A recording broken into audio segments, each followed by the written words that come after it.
walking off the field on Sunday with Rasul, how surprised are you that he was traded?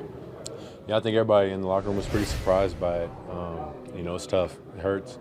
Rasul was a key part of the team. A great leader and a great player. So, everyone hates to see him leave.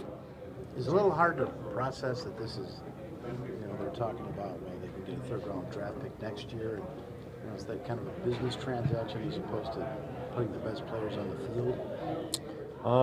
It's, the direction that I think we're moving forward upstairs, and, we don't really have a say-so in kind of the things that happen. And, it's one of those things you can't really control anything about that. So I just focus on what I can do and, what this team needs to do going forward. Does it frustrate you that maybe if you win a few of these close games, that's not a trade discussion that would be taking place if you were sitting a few games over 500? You can go back and forth and say, what if? I have no idea what that discussion might be like if we were winning these games, So, yeah. Have you spoken to Rasul since the trade? I have not spoken to him yet, no. Jordan, I think the idea that Goody told us in the offseason was getting a lot of young guys and letting them build together and kind of get chemistry going together. Did you kind of anticipate, though, that might take a little while, and has it taken maybe a little bit longer than you thought it would? Yeah, that's kind of the makeup of our team right now is we got a lot of young guys. And, that's the plan is to be able to build this thing and go in the right direction. We all knew it was going to take time. It wasn't going to be perfect right off the bat. And obviously at this point it's still a work in progress. We're still working and building to that every day, trying to get better as a unit and as a group. But yeah, it's a little slower, I think, to start than we expected. And right now it's just about finding ways to keep getting better every day and keep moving in the right direction. How much are the struggles, do you think, due to inexperience and just a lack of communication? Yeah, I think, we're all learning this thing together and growing together.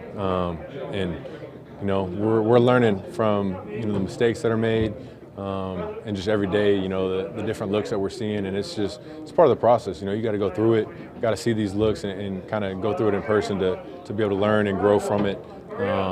But we're sticking together and going to keep building this thing. Ryan Gutekunst was saying this morning, he said you've seen progress in you, specifically about you, in seeing progress in you and evaluating some of the things. How do you feel you've been coming along, and how do you measure your own gains? Yeah, you just got to measure it every day. I think, like I said, it's a process. I know it's a process. I know it's not going to be perfect right away. And I try and focus on it day by day, make sure I'm getting better, going in the right direction, learning from mistakes.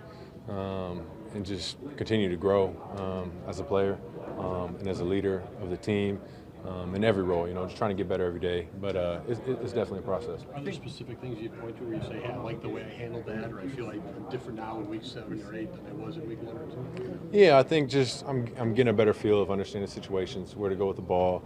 I'm seeing a lot of looks right now versus different defenses.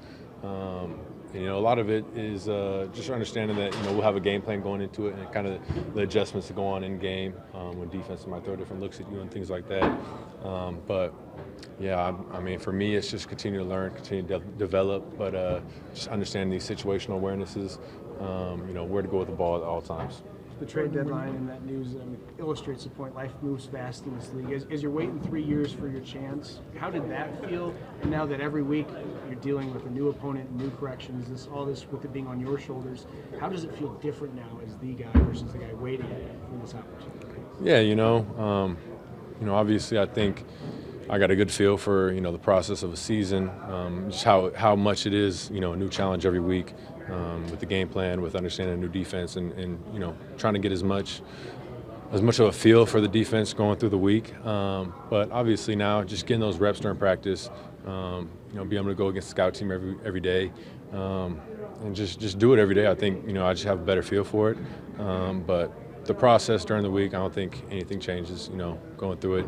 As quarterbacks, everybody in the room, you're all going through the same process throughout the week, so not much changes there. You're the leader on this team. What is your message to fans? My message to the whole team is just continue to work every day, take it day by day, keep our confidence high, don't get frustrated. It's tough, we're not in a great spot that we want to be in right now. No one expected it, but we're here now, so it's all about moving forward. What are we going to do going forward? How are we going to turn this thing around, get going in the right direction? And it's just come ready to work every day, come ready to find 1%, how you can get 1% better every day. Just keep going. What gives you the most faith that that will happen, that the improvements will come? I mean, we got the right people in this team. You look around the locker room, that's, I feel like, how everybody handles this every day. They come in with the right mindset, trying to get better, trying to find things that, everybody knows it's a team sport. We all got to find ways that we can all improve every day. I think that's been the message from everybody in the locker room. And everybody's just keeping their head down, keep going. You say don't get frustrated. About the 2 minute. Is there something about the 2 minute that you guys run when maybe you're more relaxed, maybe you guys are playing a little bit less pressing when you get to the 2 minute? You looked at yourself in the 2 minute versus in the other aspects of the game. What do you think it is that's allowed you to move the ball? Yeah, I mean, I think we have a good feel for the 2 minute play. I mean, we have so many reps on those plays that we run in 2 minute. We do it, every week in practice. We rep 2 minute situations. And I think everybody just has a really good feel for those plays and understanding where to go with the ball and things like that. And I think also once we get going, get that play started, and we get on the ball fast, we kind of get into that rhythm that we need. And the defense, it's hard for a defense when the offense is going fast. I think it kind of limits the amount of calls they have in and things like that. Puts a little bit more pressure on them. But for the most part, I think it's just that rhythm. We once we get 2 minute, we get the ball rolling. And offense, we just get in that kind of positive rhythm going forward. Jordan, you have a guy in this offense that you can throw to that had a hell of a 4-game stretch last year. Not a lot of guys in this league put together 4 games like that. How much emphasis is there on getting him untracked, and what's the best way to do that? Yeah, I mean, I think just getting him the ball early. I mean, I think we got to be able to get him. I mean, he's one of our fastest receivers, if not the fastest, and I think we got to use that to his advantage to get him some more shots down the field. And I've got to do a better job getting him, balls on an accurate, in stride, things like that, so he can go out there and make plays and do what he does. But I mean, we've all seen it. We know what kind of player Christian is, and we know what he's capable of. And I think for everybody, it's just we all got to get that rhythm going, get those positive plays going, and get a good feel of where we can attack defenses, things like that. But I think for everybody, all it takes is one big play to kind of get rolling and get that confidence going. But I'm very confident Christian will get rolling. I know you haven't faced him, but what are the challenges of Aaron Donald when you watch him on film? Yeah, Aaron Donald is a dynamic player. Somebody that we, going into this week, got to have a plan for where he's at all times and how we're going to, handle him. But he's a game changer on defense. He makes plays all the time. It's just, like I said, somebody we got to be aware of. You say you don't get frustrated, just keep working. How do you avoid getting frustrated in these types of situations? Yeah, I mean, I think, I would say after, the game on Sunday, after a loss, everyone's frustrated. It's all about, how we reset for that next week, because this thing's going to keep rolling, it's going to keep going, and you can't, can't spend too long on a loss. It's one of those things we got to learn from it and move on. But like I said, it's just, I think, about keeping our head down and keep working every day, coming in with the right mindset that, we're going to get this thing turned around. There have been times, Jordan, when you've gone back to pass and there's been some obvious wrong routes. I'm sure there's been some not obvious ones too. How much does that impact you? Like when you go back in the pocket, is there like even like the tiniest bit of a split second where you just got to make sure that guy's going to be right where he's supposed to be before you throw it? Does that impact you at all? Man, I think that comes down to just trusting the receivers, trusting the scheme, and everybody, doing their job, doing their 1/11th, and being in the right place at the right time. Like I said, me trusting it, and then obviously if I notice, someone's not in the right spot, knowing where to go with the ball, where our checkdowns might be, and just I think that's where I need to get better too. Is just always know where my checkdown is, and getting the ball to them as fast as possible. When a bust might happen on a play, things might not be going right, the timing might be thrown off on a play. And that's where I just want to keep improving as a player. But, it's all about everybody doing their 1/11th, doing their job, and just focusing on that. Is that trust there? Oh, yeah, the trust is there. I mean, you got to have that trust. Got to be able to believe that everyone's going to be in the right spot at the right time. When you look back at week 1, 38 points in week 1. When you look at that, how do you get back there? Is it as simple as you don't have Bakhtiari, Jones isn't 100%? the team you were going against, or what can you do to recapture what you had day one? Yeah, I mean, I think that game, we started fast. Our first drive, defense got us the ball back, and we went down and scored right away.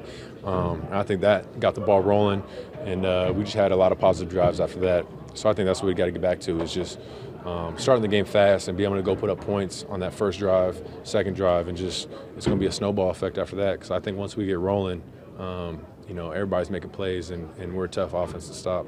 Jordan, going back to Rob's question about growing together, I mean, the words of growing and learning and the process, that's all we seem to talk about these days, right? But you guys are competitive. You want to be good now. You know? Is there any solace in knowing that this is part of a bigger plan, or does that not really help you guys in the moment when you just want to play well and win? I think, like you said, we're all competitors in this locker room. We all want to be great right now, and we know we can be. So I think that's what we talk about when it's frustrating. That's the frustrating part. Is we don't want to wait. We know it's a process, but we want to speed up that process and just have that urgency that we know we got to get better right now, right away. There's no waiting for next year, next play, because who knows what's going to happen. Tomorrow's not promised for any of us. So we feel that urgency, and we just got to keep continue to grow and do that at a fast rate and as fast as possible. Is it hard for you? I'm assuming you would like to have shown, and circumstances beyond you, sometimes your own mistakes, whatever, you would like to have shown, hey, I'm the guy. There's no debate, there's no questions anymore. Is it hard to not have gotten to that point yet? Would you like to have that kind of security of having let them know, you don't have to worry about me anymore, I'm going to be the guy, kind of like Aaron did back in 2008. Does that weigh on you? Is that frustrating for you? Is that difficult for you? That's not something that I try to worry about. I believe every day I come in here and work, and if I have that mindset that I'm going to keep getting better every day, then I'm going to let those things handle themselves and let that kind of play out. But I focus on right now. I don't focus on the big picture things and what's going to happen a year from now.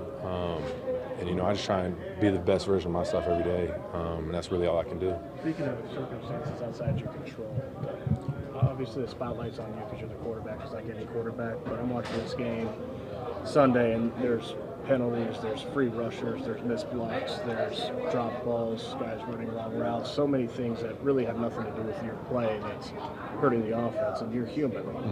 How do you compartmentalize that? I mean, how frustrating is that when you might be doing exactly what you need to be doing, but the offense is going nowhere because of all these other factors? That's part of the thing that we all got to be doing our 1/11th and just focus on that. I can't control what another man's doing on his job or things that might not be going right, penalties, things like that. So it's all part of this process for us. And for me, it's just don't let that stuff kind of frustrate us. And if we do have a negative play, it's how do we overcome that and go get better from there. But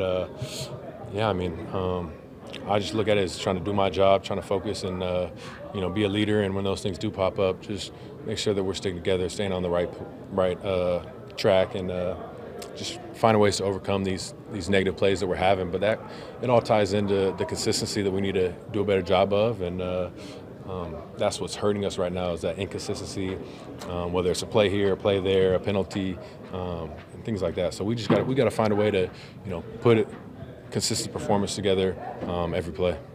Do you think there are more off-schedule plays out there for you that are to be made, or do you think right now it's more important to carry out the play and try to find what's within the offense? No, I think it's important to play on schedule and play within the rhythm of the offense, but I do think there's always off-schedule plays out there, and it's just finding the right opportunity to make those, and whether that might be protection breakdown, just kind of moving in the pocket, different things that happen. I think that's where we're going to continue to grow and take those steps, is our off-schedule plays, and it's something that we practice every day with the receivers, just in scramble drill, being in the right spot, finding windows to sit down, and what moves to make when the play goes off schedule. But I think there's no predicting that. That's kind of one of the things that just happens on the fly. But as much as we want to stay in the rhythm of the offense, I think that's what's going to help us continue to keep growing and get over this hump.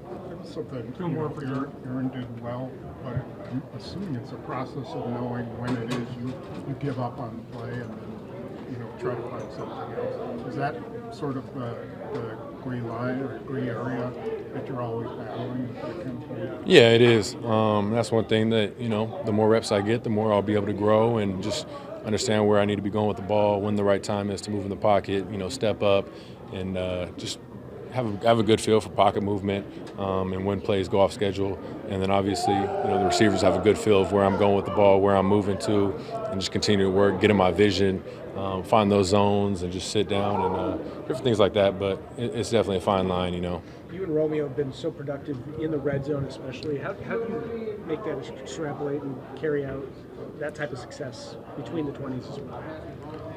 It's something that we just got to keep working on. Obviously, we've had a lot of success in the red zone, and I think defensive started to play him a little bit more in double coverage, things like that, trying to take some things away from him. And when that happens, that's when other guys, will have more opportunities and got to go up there and make plays.